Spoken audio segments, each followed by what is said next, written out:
Hammaga assalomu alaykum. Bugun sizlar bilan 4-darsimiz. Biz oldingi darsimizda trim funksiyasini ko'rib o'tgandik. Bugun shunga o'xshab ketadigan, faqat sal boshqacharoq hisoblangan trim start funksiyasini ko'ramiz.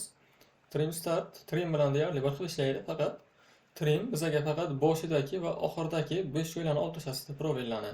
Trim start o'zi otidan kelib chiqib turganimizda faqat boshidagi joylarni olib tashlaydi. Ya'ni slaydga o'tamiz. Trim start metodi faqat string boshidagi 5 joylarni olib tashlaydi.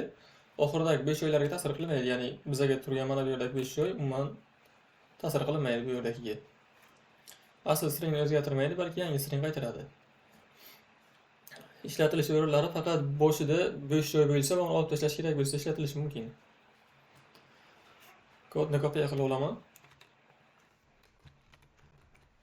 Bu yerda oddiy text, xuddi oldingi darslarimizga o'xshagan bitta o'zgaruvchi va salom dunyo matni saqlangan.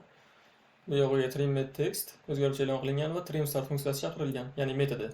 Va console logga trim textni chiqaryapmiz. Ya'ni bu yerda boshidagi probel olib tashlanishi kerak. Xuddi natija unday chiqishi kerak. Oxiridagi probel qoladi. Ya'ni terminalni ochib olaman. Node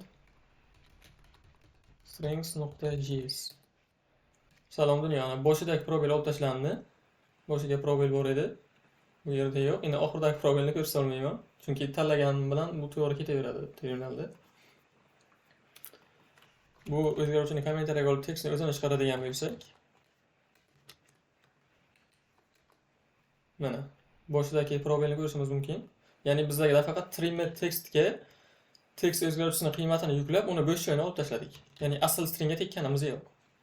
Qaytib ishga tushiradigan bo'lsak buni.